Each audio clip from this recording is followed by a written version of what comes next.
আসসালামু আলাইকুম প্রিয় দর্শক। অন্য মঞ্চের আলাপ চাইতায় আপনাদের সকলকে আমন্ত্রণ জানাচ্ছি।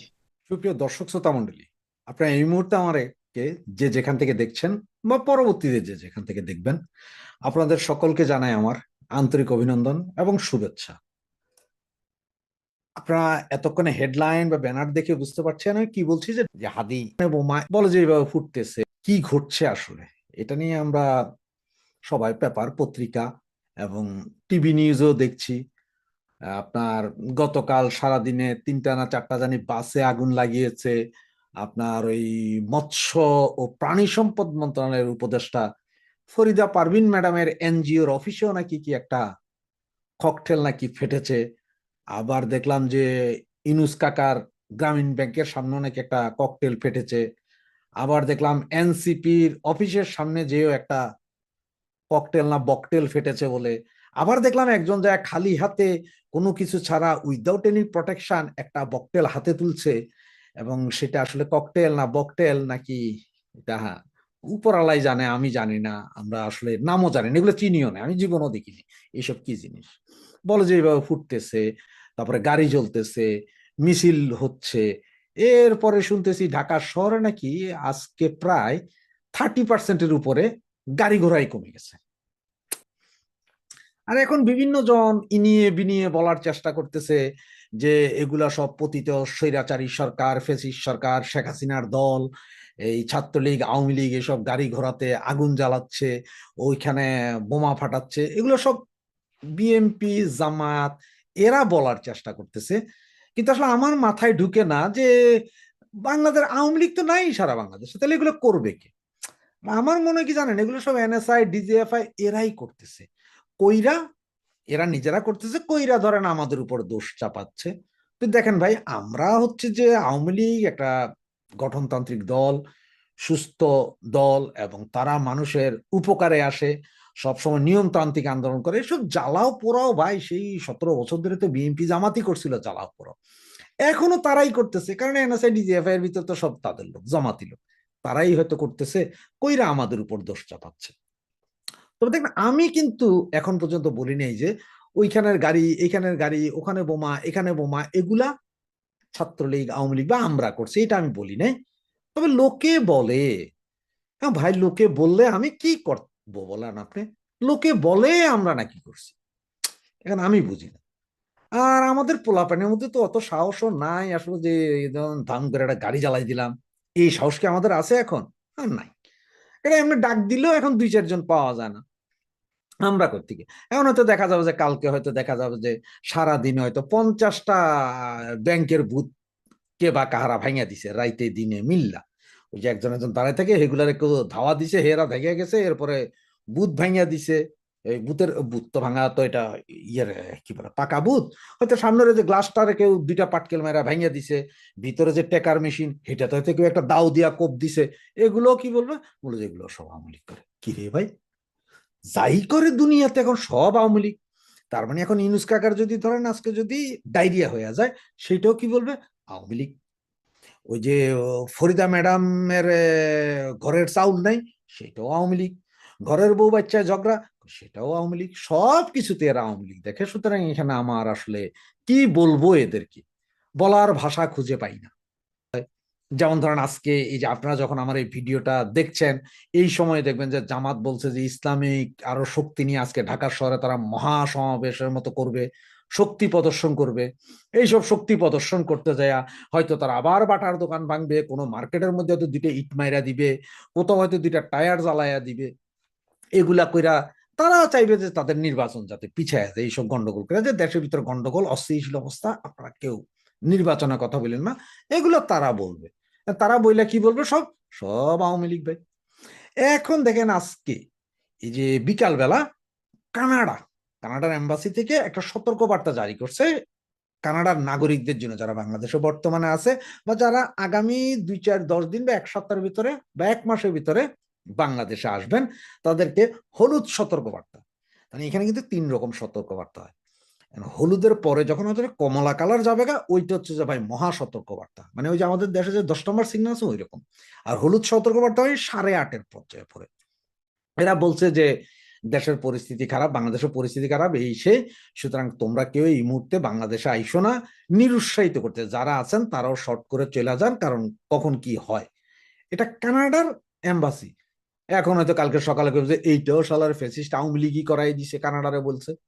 কারণ হচ্ছে যে আমাদের ওই যে উপদেষ্টা, স্বরাষ্ট্র উপদেষ্টা, উনি বলছে বাংলাদেশের নিরাপত্তার কোনো ঝুঁকি নাই, বাংলাদেশ ওয়েল অ্যান্ড গুড, আমরা খুব ভালো লোক, আমরা খুব ভদ্রলোক, এখানে কোনো নিরাপত্তা ঝুঁকি হবে না, সুতরাং আপনারা সবাই থাকতেন, নাচেন, গান, ড্যান্সিং করেন, কোনো সমস্যা নেই।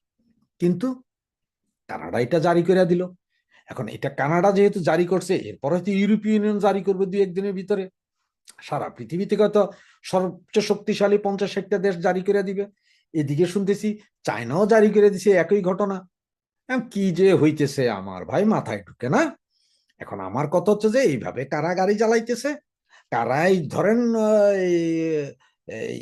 কি বলে আপনার টায়ার জ্বালাইতেছে, আর কারা ওই যে কি জানি লাল একটা ট্যাপ দিয়া পেঁচাইয়া পেঁচাইয়া দেখলাম ওই যে একজন উডাইতেছিল, এগুলা কারা ফালাইতেছে এগুলো কিন্তু আমি জানি না। কিন্তু এই জামাত বিএনপি বা এই ইন্টিরিম গভর্নমেন্ট বলতে সব নাকি আওয়ামী লীগ। আরে ভাই, আমরা করলে তো আমরা বলবো যে আমরা করতেছি, আমরা তো বলি না যে আমরা করতেছি। তাহলে ইন্টিরিম তুমি খালি আমাদের উপর দোষ চাপো। একটা কথা খেয়াল করেন, এই যে লাল ওই যে ট্যাপ দিয়ে পেঁচানো, না জানি কাপড় দিয়ে পেঁচানো, যে লাল একটা তুলতেছে, ফেসবুকে দেখছি আমি আর কি, এইটা যদি ভাই ওই বেটা, তো মনে হয় ওই বেটা নিজেই ফালাইছে, নাহলে হে কেমনে বুঝলো যে এটা খালি হাতে তুলে রাখে? ভাই এটা বোম কইছে সবাই, এটা হলে তো আমি আরো 30 মাইল দূরে থাকতাম। আর এবারে বোম ডিসপোজাল ইউনিট যেগুলো আছে এগুলো দেখি বিভিন্ন ধরনের পোশাক মোশাক আইনা অনেক দূরের থেকে একটা কাডি দিয়া ধইরা বালুর ভিতরে ফেলায় বা পানির ভিতরে ফেলায়। আর এবার থেকে ভাই হাত দিয়া ধইরা বালতিতে রাখা, আবার বালতির ভিতরে হাতও লারে। ওরে ভাই, এই কি কাজ কারবার! তার মানে হেরাই মারছে, হেরাই জানে যে এটা কেন, এটা আসলে কি ভয় দেখানোর জন্য না কি জিনিস, এ সন্দেহের বিষয়।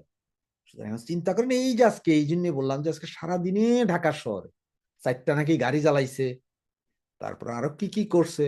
এখন আগামী 2 দিন ভাই আরো কি কি হয় আল্লাহই জানে, আমি জানি না। কিন্তু ওসমান হাদির মৃত্যুর অফিসিয়াল ঘোষণার পরে সারা বাংলাদেশে একটা তাণ্ডব করা হবে এবং বিভিন্ন জায়গায় একেবারে টার্গেটেড আক্রমণ করা হবে।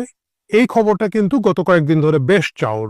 আপনাদের যারা আমার মতো বা অনেকেরই অনেকগুলো হোয়াটসঅ্যাপ গ্রুপ থাকে, আপনারা জানেন যে হোয়াটসঅ্যাপ গ্রুপগুলোতে এই মেসেজগুলো চালাচালি হচ্ছে এবং সকলেই জানে যে এক ধরনের প্রস্তুতি নেওয়া হচ্ছে, একটা মব শোডাউন দেওয়া হবে সারা বাংলাদেশ জুড়ে এবং কিছু স্পেসিফিক জায়গায় ভাঙচুর করাই হবে। মানে জাস্ট মূর্খরা চলে যাবে 32 নম্বর ওই ভাঙ্গাটা ভাঙতে, কিন্তু বাকিদেরকে খুব প্ল্যান অনুযায়ী বিভিন্ন জায়গায় সেট করা হচ্ছে। এই খবর আমরা সকলেই জানি এবং যদি আমরা সকলেই জানি, অবশ্যই বাংলাদেশ সরকারের সকল গোয়েন্দা সংস্থা এই জিনিসগুলো জানে। সেনাবাহিনীর গোয়েন্দা সংস্থা জানে, পুলিশের গোয়েন্দা সংস্থা জানে, সকলেই জানে। এবং ওসমান হাদির মৃত্যু খুব আকস্মিক ঘটনা না। তিনি যেদিন আহত হয়েছেন সেদিন থেকে আমরা সকলেই প্রার্থনা করছিলাম, দোয়া করছিলাম যাতে আল্লাহ তাকে সুস্থ করে আবার আমাদের মাঝে ফিরিয়ে দেন। কিন্তু আমরা সকলেই জানি যে তিনি খুবই একটা স্ট্রাগল করছেন এবং তার পরিস্থিতি থেকে বেঁচে আসার সম্ভাবনা খুবই কম। যদি আল্লাহ দয়া না করেন, তাহলে বিশেষভাবে যদি আল্লাহ তাকে মাফ না করে থাকেন, তাহলে ওই অবস্থা থেকে তিনি ফিরে আসতে পারবেন না। এবং তার পরবর্তীতে যে এই তাণ্ডবটা করা হবে, যেটা গত রাতে থেকে সারা বাংলাদেশে চলছে এবং ঢাকা শহরে চলছে, এটা আমরা সকলেই জানতাম। জানার পরও সরকার এই কোনো ধরনের ব্যবস্থা নেয় নাই। কারণটা কি? কারণটা হচ্ছে একটা বড় ষড়যন্ত্রের ভিতর দিয়ে আমরা এই দেশটা যাচ্ছি এবং এই ষড়যন্ত্রের দ্বিতীয় পার্টে ওসমান হাদিকে কেন্দ্র করে, ওসমান হাদির লাশকে কেন্দ্র করে এই গোটা তাণ্ডবটা রটানো হচ্ছে। আপনারা দেখবেন যে একেবারে শুরুতেই প্রথম আলো এবং ডেইলি স্টার পুড়িয়ে দেওয়া হলো। আমি জানি অনেকেই খুব খুশি হয়েছেন, মানে প্রথম আলো এমন একটা উদ্ভট জায়গার মধ্যে দাঁড়িয়ে আছে যে ওকে পুড়ালে শেখ হাসিনা বিরোধী যারা আছে তারা তো পুড়িয়েছেই, এবং যারা শেখ হাসিনা পন্থী তারাও খুব খুশি হয়েছে যে যা শালা লাল বদর, এখন তুই বুঝগা। কিন্তু বাস্তবতা হচ্ছে এই খুশি হওয়া আমাদের উচিত না। যে খুশিটা এর আগে গত বছর 24-এর 5ই আগস্টের আগে আগে এবং পরে পরে অনেকেই হচ্ছিলেন এবং যাদেরকে আমরা বারবার বলছিলাম যে এইটা একটা বৃহত্তর ষড়যন্ত্রের অংশ হিসেবে উগ্র ডানপন্থীদের হাতে এই দেশটা আপনারা তুলে দিচ্ছেন, সেই আমাদের বন্ধু বান্ধব লাল বদররা অনেকেই তখন এই জিনিসটাকে কলার ঝাড়া দিয়ে দিয়েছেন এবং তারা সকলেই বলেছেন বিকল্পকে আমি আপনি সকলেই বিকল্প। এই বিকল্পরা এখন দৌড়ের উপরে আছেন। এই বিকল্পদের মধ্যে যারা কালচারাল লোকজন যারা ছিলেন এই আন্দোলনের মধ্যে, এদের অধিকাংশই দেখবেন আপনি আমেরিকা চলে গেছে, ফ্রান্সে চলে গেছে, কানাডায় আছে কয়েকজন, ওইখানের মধ্যে তারা সুখে শান্তিতে বাস করছে। এই দেশ নিয়ে আর তাদের কোনো ধরনের মাথা ব্যথা নাই। একেবারে বড় বড় অনলাইন ইনফ্লুয়েন্সার থেকে শুরু করে বড় বড় অনেক শিল্পী, সাহিত্যিক, নির্মাতারা এইভাবে চলে গিয়েছেন, কারণ ইট ওয়াজ এ টোটাল প্যাকেজ। তখন আপনারা যারা আমাদের কথাগুলো শোনেন নাই, এখন দয়া করে আবার শুনেন। গরিবের কথা বাসি হলে ফলবে। এই মুহূর্তে দেশে যে অবস্থাটা চলছে এটা হচ্ছে সেকেন্ড ফেজ, এটা হচ্ছে একটা দ্বিতীয় পর্যায়ে। এটা করাই হয়েছে যাতে বর্তমানের যে ইন্টারিম সরকার আছে তাকে আমরা যতই গালি দিই, একটা ইন্টারিম সরকার আছে তাকে ফেলে দিতে হবে, এবং এই ফেলে দিয়ে আর্মি ব্যাক একটা নতুন কাহিনী তৈরি করার জন্য এইখানের মধ্যে বিদেশি ষড়যন্ত্র চলছে, এবং বিদেশি ষড়যন্ত্র অবভিয়াসলি এটার সাথে বাংলাদেশ সেনাবাহিনী জড়িত। এই বিষয়ে এখন লুকাছাপা করার কিছু নাই। আপনারা যতবারই দেখবেন এই দেশের মধ্যে বড় বড় দুর্যোগ এসেছে, ক্ষমতা সেনাবাহিনী দখল করার আগে এই ধরনের অস্থিরতা তৈরি হয়েছে। আপনারা দেখেন এই প্রথম আলো ডেইলি স্টারের কার্যালয়ের সামনে নুরুল কবিরের মতো একজন সর্বজন শ্রদ্ধা সম্পাদককে যেমন লাঞ্ছনা করা হচ্ছে, আশেপাশে সেনাবাহিনী দেখছে, আঙ্গুল চুষছে এবং বগল বাজাচ্ছে, কারণ এই পুরো জিনিসটাই তাদের পরিকল্পনা মতো হচ্ছে, তাদের প্ল্যান মতো হচ্ছে। এবং সেই প্ল্যানের সাথে যদি আমরা আপনারা জড়িয়ে পড়ি, এই দিকে হোক আর ওই দিকে হোক, এটা একটা দেশের জন্য খুব বিপজ্জনক অবস্থা তৈরি করবে।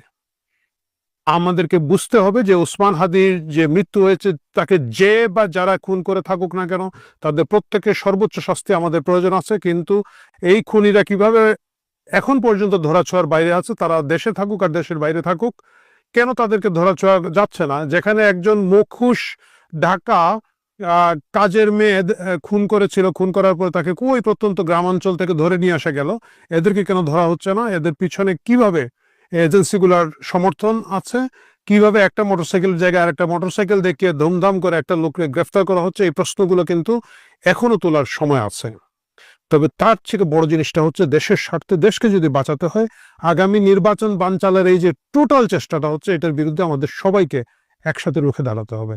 হ্যাঁ, নির্বাচনে যেই আসুক, যত খারাপ লোকই আসুক, আপনার যত অপছন্দের লোকই আসুক, যতক্ষণ না একটা নির্বাচিত সরকার এই দেশের মধ্যে আসবে, এই ষড়যন্ত্র খুব মারাত্মক দিকে যাচ্ছে। এবং এটাকে আপনারা দেখি না কি হয় এইভাবে যদি ধরে রাখেন, বিপদ থেকে আমরা কেউ বাঁচব না। আমার অনেক বন্ধু বান্ধব প্রথম আলো ডেইলি স্টারের উপর হামলা হয় মহা খুশি, আমাকে ইনবক্সে পাঠিয়েছেন।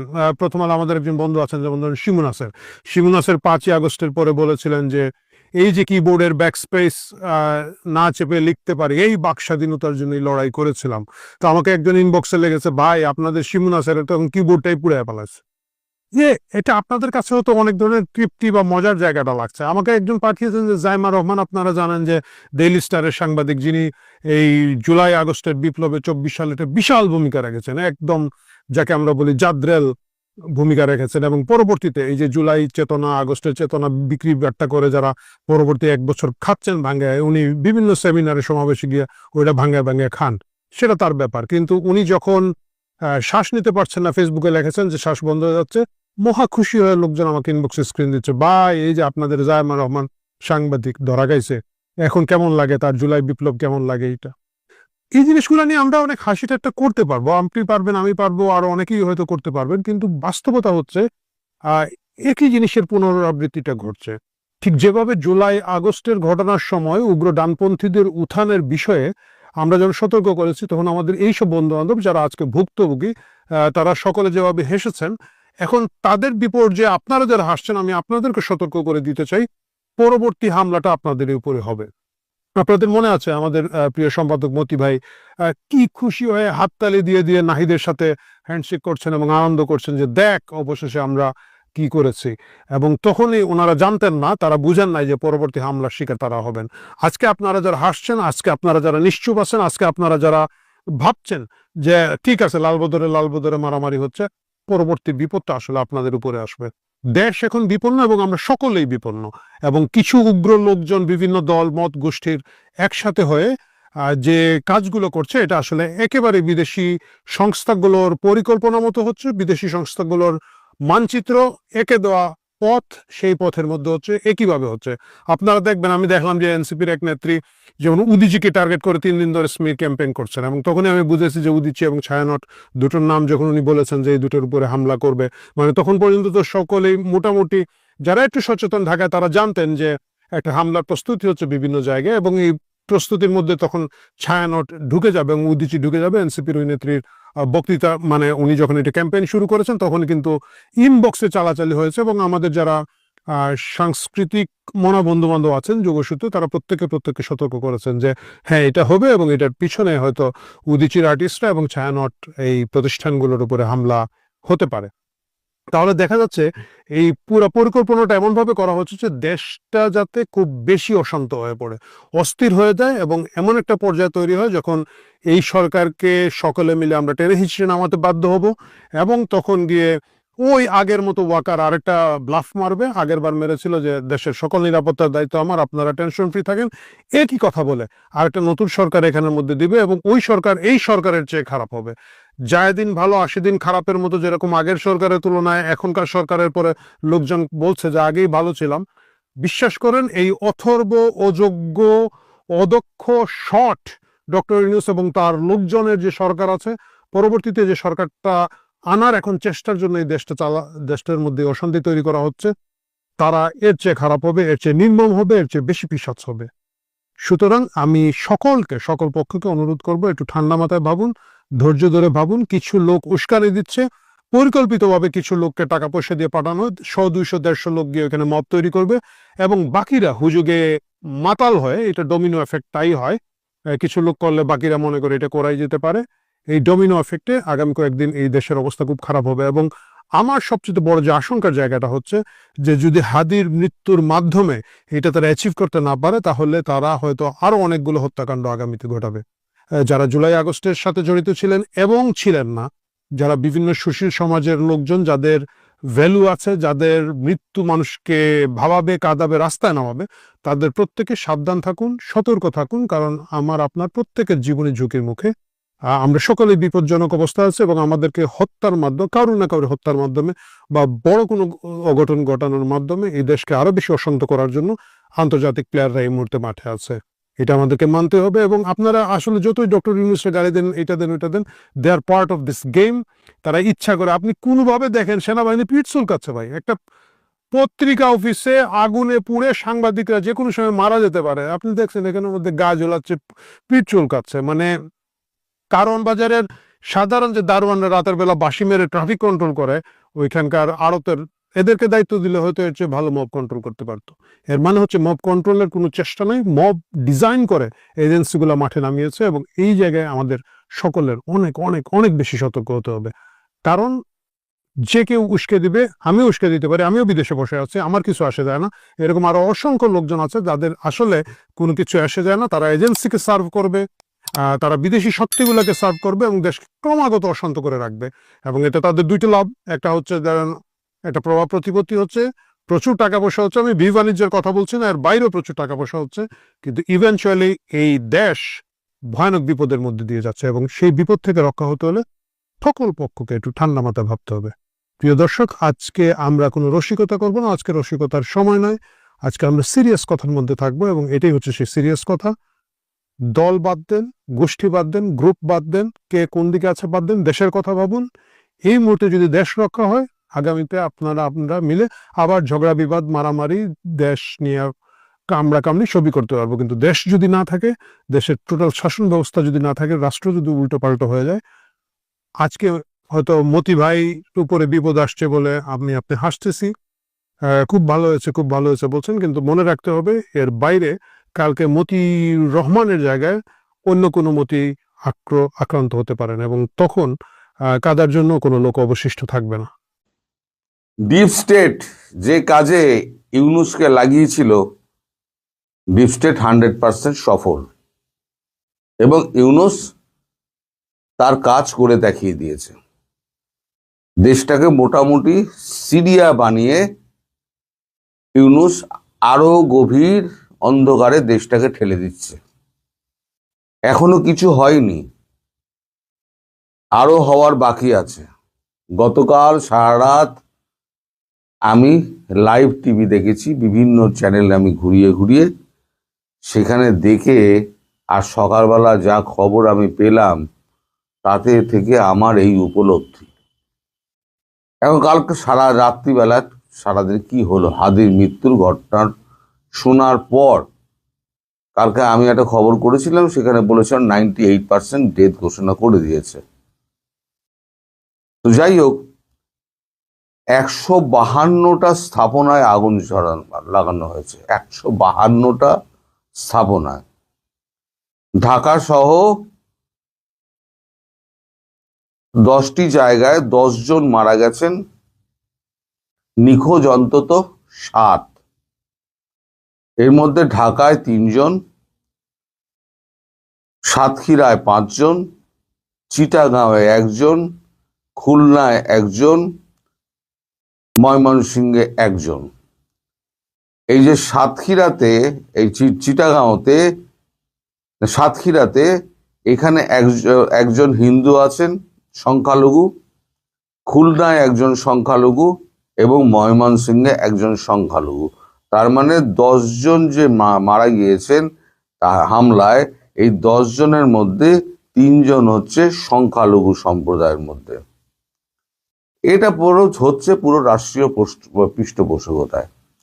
এখানে পুলিশ এবং সেনাবাহিনী সম্পূর্ণ নিষ্ক্রিয়। আমি দেখলাম পুলিশ চুপচাপ দাঁড়িয়ে আছে, সেনাবাহিনী আদর আপ্যায়ন করে বুকে জড়িয়ে ধরে তাদেরকে সমঝে তাদেরকে পাঠানোর চেষ্টা করা হচ্ছে, যখন প্রথম আলো এবং ডেইলি স্টার যখন জ্বালানো হচ্ছে সেই সময়তে। ওই যে হাজার হাজার জনতা দেখছেন না, তার মধ্যে হয়তো 200-300 হয়তো এই ছাত্র জনতার নামে এই উচ্ছৃঙ্খল বাহিনী রয়েছে, আর বাকিটা হচ্ছে উৎসুক মানুষ এবং কিছু ইউটিউবের লোক যারা ওই ছবিগুলো তুলছেন। তাই রাষ্ট্রীয় সেনাবাহিনী, রাষ্ট্রীয় পৃষ্ঠপোষকতা এই কারণেই আমি বলছি যে এই সেনাবাহিনী এবং পুলিশ যাদের জাতিকে রক্ষা করা, দেশকে রক্ষা করা যাদের দায়িত্ব, তারা সেই দায়িত্বে সম্পূর্ণ ব্যর্থ হয়েছেন। চিটাগাঁওয়ে ভারতীয় ডেপুটি হাই কমিশনের অফিস ভাঙচুর হয়েছে, খুব ভালো করেছেন এটা। খুলনায় ভারতীয় ভিসা অফিস ভাঙচুর। ঢাকার ইন্দিরা গান্ধী কালচারাল সেন্টার যেটুকু ছিল ওটুকু, বাকিটুকুও লুটপাট করে নিয়ে গিয়েছে। এদের বক্তব্য হচ্ছে ওই 5 উপদেষ্টার পদত্যাগ চাই, যে 5 উপদেষ্টার কথা গতকালকে আমি আপনাদেরকে বলেছিলাম। স্বরাষ্ট্র, পররাষ্ট্র, গৃহায়ন এবং গণপূর্ত দপ্তর, আচ্ছা, পরিবেশ এবং আইনমন্ত্রী। উল্টো দিকে পদত্যাগ তো দূরের কথা, আমাদের যিনি স্বরাষ্ট্র উপদেষ্টা তিনি বলেছেন আওয়ামী লীগ ধরো আর জেলে পড়ো। একদিকে কথা উঠছে এইটা করেছে ভারতবর্ষ। ভারতবর্ষ কি করেছে না করেছে সেটা আমি সন্ধ্যের ভিডিওতে বলবো। ভারতবর্ষ এর সঙ্গে কতটা জড়িত বা আদৌ জড়িত কিনা, জড়িত হলে কিভাবে জড়িত আর কিভাবে তারা পালিয়ে এলো, আমি বিকেলবেলা বলবো, এই সন্ধ্যেবেলা বলবো এটা। তো এখন এই খবরটা আমি ফিরি। সাতক্ষীরার জেল ভাঙার চেষ্টা, গুলিতে আহত 2, মানে জেলবন্দি 2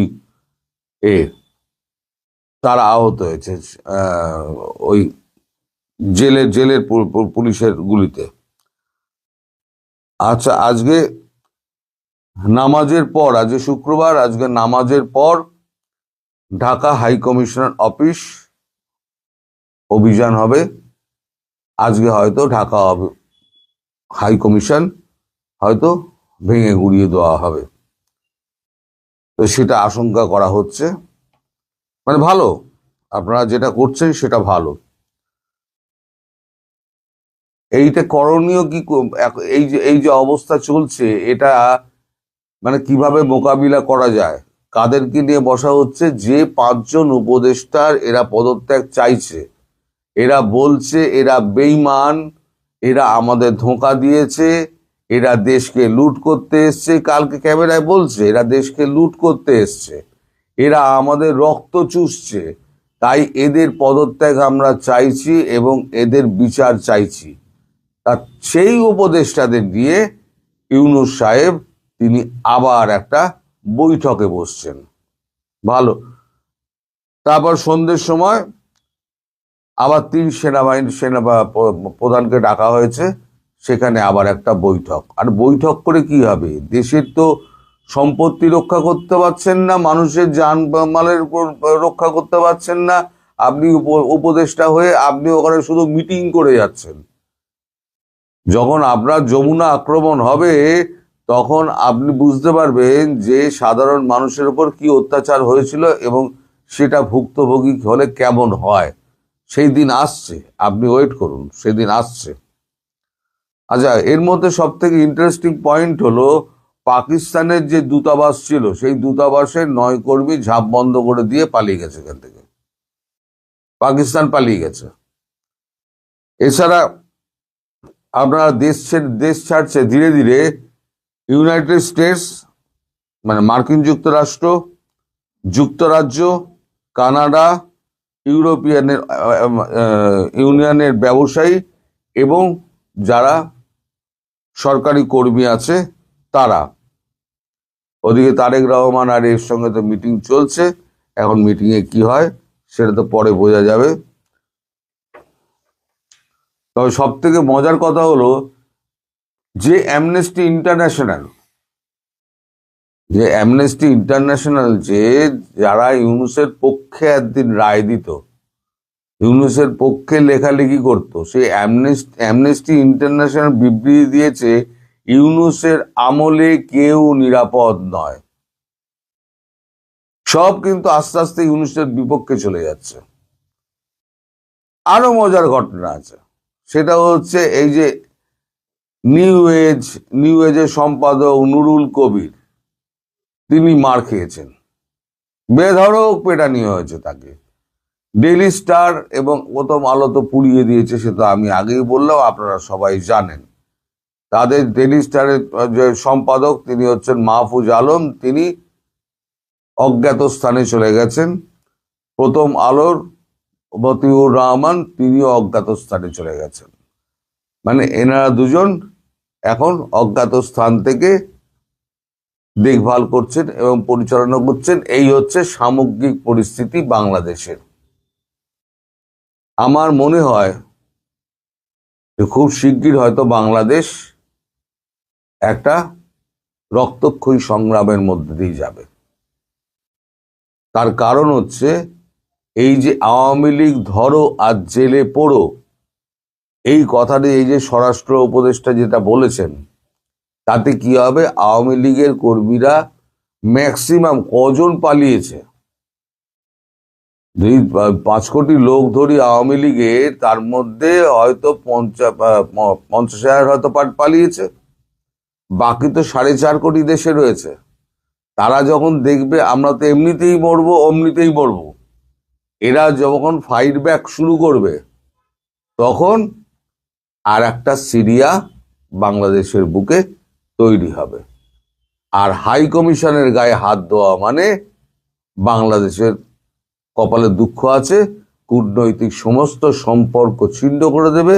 ভারত হয়তো আর কোনো অ্যাকশনই নেবে না যে তোরা মারপিট করে মর, আমি আমার সীমান্ত রক্ষা করছি। তোরা খাবার পাবি না, তোরা বিদ্যুৎ পাবি না, তোরা জল পাবি না, সব বন্ধ করে দেওয়া হবে। এবার দেখি কতদিন তোরা এই লড়াই করতে পারিস। ভারতবর্ষ আমার মনে হয় সেই দিকেই যাবে। এবার কোনো রকম লড়াই ফড়াইতে ভারতবর্ষ আর যাবে না। তোরা যখন নিজেরাই মারপিট করে মরছিস তখন নিজেরাই মারপিট করে মর। আচ্ছা ধরুন, তর্কের খাতিরে আমি ধরে নিচ্ছি ভারতবর্ষ থেকে এখান থেকে ঢুকে গিয়ে এখানে মেরে দিয়ে আবার এখানে ফিরে চলে এলো, খুব ভালো কথা, ঠিক আছে। যে একেবারে করে না আমি সে কথা বলবো না, এরাম টার্গেট কিলিং করে, কিরম ভাবে করে না করে আমি সন্ধ্যেবেলায় করবো। কোভার্ট অপারেশন কিভাবে হয়, কাদের কিভাবে কি করেছে না করেছে আমি সন্ধ্যেবেলা বলবো। কিন্তু আমার বক্তব্য হলো, এই কি যাদেরকে মারা হলো, যে কাগজগুলো পোড়ানো হলো, যে কাগজের অফিস পোড়ানো হলো, সেখানে কতজন আহত বা নিহত হয়েছে তার সংখ্যা এখনো জানা যায়নি। ভেতরে আটকে ছিলেন অনেকে, সেই সংখ্যা এখনো জানা যায়নি। তো তারা কি ভারতীয় ছিলেন? ওই কোম্পানিটা কি ভারতীয় কোম্পানি ছিল? ওটা বাংলাদেশের অর্থায়নে বাংলাদেশের একজন ব্যবসায়ী তারা কাগজ কোম্পানি করেছিল, সেই কাগজটা আপনারা পড়তেন, এবং এই কাগজ দুটোই কিন্তু শেখ হাসিনার বিরুদ্ধে সব থেকে বেশি সোচ্চার ছিল এবং আপনাদের হয়ে সব থেকে বেশি প্রচার করেছিল। আজকে সেই কাগজের অফিসগুলো আপনারা জ্বালিয়ে দিলেন, বাকি কাগজগুলো এখন ভয়ে কাঁপছে, তারা দপ্তর খুলবে কি খুলবে না, কাগজ বেরোবে কি বেরোবে না। আজকে যদি এই শুক্রবারের পর উন্মত্ত জনতা, এ তো একটা মানে পাগল হয়ে গেছে এরা, উন্মত্ত জনতা যদি আর দুটো কাগজের অফিস ভাঙে, তাহলে বাংলাদেশ থেকে সমস্ত কাগজ এবং চ্যানেল, সমস্ত সম্প্রচার এবং প্রচার বন্ধ হয়ে যাবে। তাহলে তখন আপনারা কি করবেন? একটা ব্লকেডের মধ্যে পড়ে যাবেন, পৃথিবী থেকে বিচ্ছিন্ন হয়ে গেছেন। এই যে সবকটা চলে যাওয়া, ইউএস থেকে ইউকে পর্যন্ত, কানাডা, ইউরোপিয়ান ইউনিয়ন সব যে চলে যাচ্ছে, এবার তার অর্থটা বুঝতে পারছেন? তারা বুঝতে পারছে যে একটা আর একটা সিরিয়া হওয়ার মুখে এসে দাঁড়িয়েছে, ফলে এখান থেকে পালাও। আপনাদের দেশ, আপনারা কি করবেন আপনারা বুঝে নিন। তবে গৃহযুদ্ধের দিকে একটা বাংলাদেশ যাচ্ছে।